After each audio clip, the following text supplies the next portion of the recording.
کسی زمانے میں بغداد شہر میں ایک ضعیف خاتون رہا کرتی تھی۔ جب ان کا آخری وقت آیا تو انہوں نے اپنے پوترے عبداللہ کو بلایا۔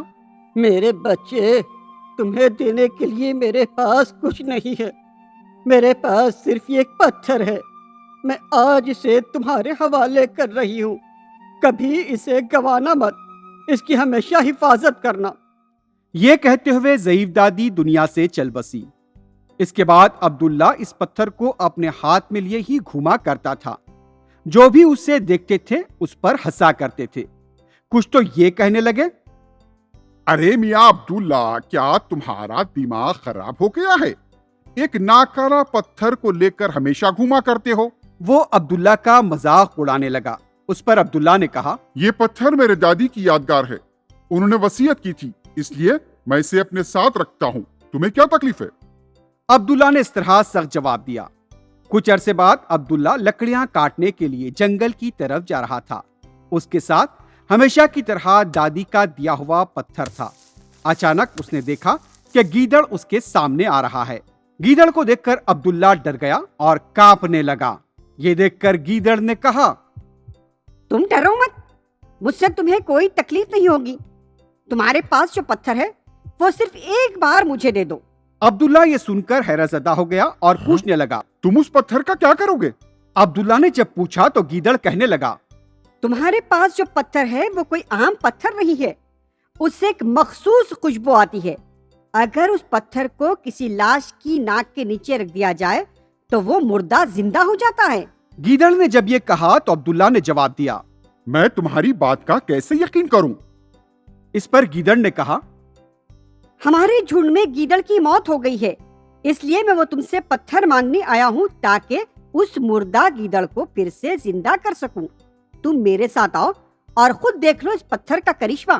عبداللہ اور گیدڑ دونوں بھاگتے بھاگتے اس مرے ہوئے گیدڑ کے پاس پہنچے اور عبداللہ نے پتھر کو مرے ہوئے گیدڑ کی ناک کے نیچے رکھ دیا۔ اچانک مردہ گیدڑ زندہ ہو گیا۔ یہ کرشمہ دیکھ کر عبداللہ نے کہا، اوفو، یہ تو واقعی جادو کا پتھر ہے، اس سے مردہ زندہ ہو جاتا ہے۔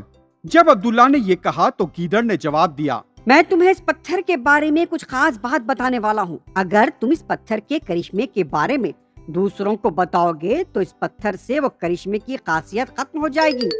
یہ کہہ کر گیدڑ وہاں سے چلے گئے۔ کچھ دن بعد شہر کے سلطان کی دختر ترنم کو پرستار بخار نے جکڑ لیا۔ حکیموں نے ہاتھ اٹھا دیے۔ سلطان، ہم نے بہت کوشش کی لیکن ہم آپ کی بیٹی ترنم کو نہیں بچا پائیں گے۔ ترنم زندگی اور موت کی لڑائی لڑ رہی تھی۔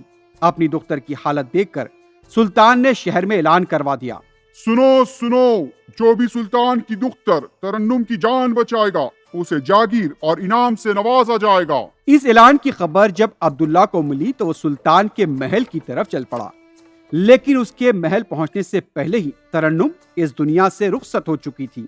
پورے محل میں غم کا ماحول تھا، ہر کوئی اشک بار تھا۔ عبداللہ سلطان کی خدمت میں حاضر ہوا اور کہنے لگا، سلطان محترم، میں آپ کی دختر کو پھر سے زندہ کر سکتا ہوں، مجھے ایک موقع دیجیے۔ آپ لوگ کمرے کے باہر چلے جائیے۔ کوئی فائدہ نہیں بیٹا، میری لاڈلی بیٹی کا انتقال ہو چکا ہے۔ بڑے ہی دکھ کے ساتھ سلطان نے عبداللہ سے یہ کہا، سلطان محترم، آپ مجھے صرف 10 منٹ کا وقت دیجیے، میں آپ کی لاڈلی دختر کو پھر سے زندہ کر سکتا ہوں، مجھ پر بھروسہ کیجیے۔ ایسے عبداللہ نے سلطان کو ہمت دلائی۔ ٹھیک ہے، تمہاری بات ماننے کے لیے تیار ہوں، جلدی کرو۔ یہ کہہ کر سلطان اپنی بیگم کے ساتھ کمرے سے چلے گئے۔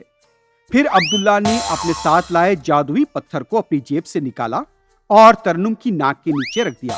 پتھر رکھتے ہی ترنم کی آنکھ کھل گئی اور وہ اٹھ کر بیٹھ گئی۔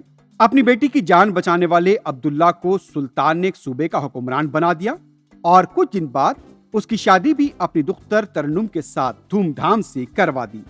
اس کے بعد عبداللہ اور ترنم خوش رہنے لگے، لیکن عبداللہ کو غرور آ گیا۔ وہ یہ سمجھ رہا تھا کہ وہ کسی بھی مردے کو زندہ کر سکتا ہے اور وہ خود کو خدا سمجھنے لگا۔ میں سب کو زندہ کر سکتا ہوں، میرے پاس جادوئی طاقت ہے۔ عبداللہ اپنے پتھر کا کرشمہ سب کو بتانے لگا، لیکن اس کی بیوی ترنم کو اپنے شوہر کا غرور پسند نہیں تھا۔ ایک دن عبداللہ کے گھر ایک فقیر آئے۔ اے بزرگ حضرت، میرے شوہر بہت بڑے حکیم ہیں. وہ اپنی قابلیت سے کسی بھی مریض کو ٹھیک کر سکتے ہیں، یہاں تک کہ مردے کو بھی وہ زندہ کر سکتے ہیں. اس پر بزرگ فقیر نے کہا، بیٹی، شاید تم کسی بات کو لے کر پریشان ہو. جو بھی دل میں ہو صاف صاف بتا دو. بزرگ حضرت، میرے شوہر کا گھمنڈ دن بدن بڑھتا جا رہا ہے. وہ پاگلوں کی طرح بڑبڑا رہے ہیں. وہ روز ایک پتھر مجھے سونگنے کے لیے کہتے ہیں. وہ کہتے ہیں کہ ایسا کرنے سے ہم ہمیشہ جوان رہیں گے. یہ سن کر فقیر نے کہا، قدرت کے خلاف کوئی بھی کام اچھا نہیں ہوتا ہے، لیکن تمہارے ساتھ اچھا ہوگا. ایک دن ترنم اپنی ایک خاص سہیلی کے گھر گئی اور کہنے لگی، تم ایک دن مرنے کی اداکاری کرو اور جب تک میں نہ بولوں تم نہیں اٹھنا. ترنم کے کہنے پر اس کی سہیلی نے مر جانے کی اداکاری کی. ترنم نے اپنی سہیلی کے مر جانے کے ڈرامے پر رونا شروع کر دیا. ہائے اللہ، میری پیاری سہیلی کا انتقال ہو گیا. یہ کہہ کر وہ بلک بلک کر رونے لگی. تم فکر مت کرو، میں ہوں اسے زندہ کرنے کے لیے. اس طرح عبداللہ نے اپنا جادوئی پتھر ترنم کی سہیلی کے ناک کے نیچے رکھ دیا، لیکن وہ اٹھی نہیں. عبداللہ نے کئی بار پتھر رکھا لیکن ترنم کی سہیلی نہیں اٹھی، وہ لیٹی ہی رہی. اس پر ترنم نے اپنے شوہر سے کہا، تمہارا دماغ خراب ہو گیا ہے کیا؟ مردہ جسم کے پاس جا کر بار بار پتھر کو رکھ رہے ہو. اس پر عبداللہ نے کہا، یہ پتھر کوئی معمولی پتھر نہیں ہے، جادوئی پتھر ہے. اس پتھر کو سنگھانے سے مردہ بھی زندہ ہو جاتا ہے. تمہیں یہ بات سمجھ میں نہیں آئے گی. اس پر ترنم نے کہا، اگر ایسی بات ہے تو میری سہیلی کیوں نہیں اٹھی؟ ایسا ترنم نے کہا، یا اللہ، میں نے راز کی بات تمہارے سامنے بتا دی، اس لیے یہ پتھر کام نہیں کر رہا ہے. پتھر کے کام نہ کرنے سے عبداللہ مایوس ہو گیا اور اسے لے کر گھر سے چل پڑا اور اسے قریب واقع تالاب میں لے جا کر اس پتھر کو پھینک ڈالا اور کہنے لگا، اب مجھے اس پتھر کی کوئی ضرورت نہیں ہے. اس کے بعد عبداللہ عوام کی اچھی طرح سے خدمت کرنے لگا اور اس نے کبھی کسی کو اس پتھر کے بارے میں نہیں بتایا اور نہ ہی اس پتھر کے بارے میں سوچا. وہ صرف عوام کی خدمت میں جڑ گیا. ترنم اور عبداللہ دونوں خوش رہنے لگے.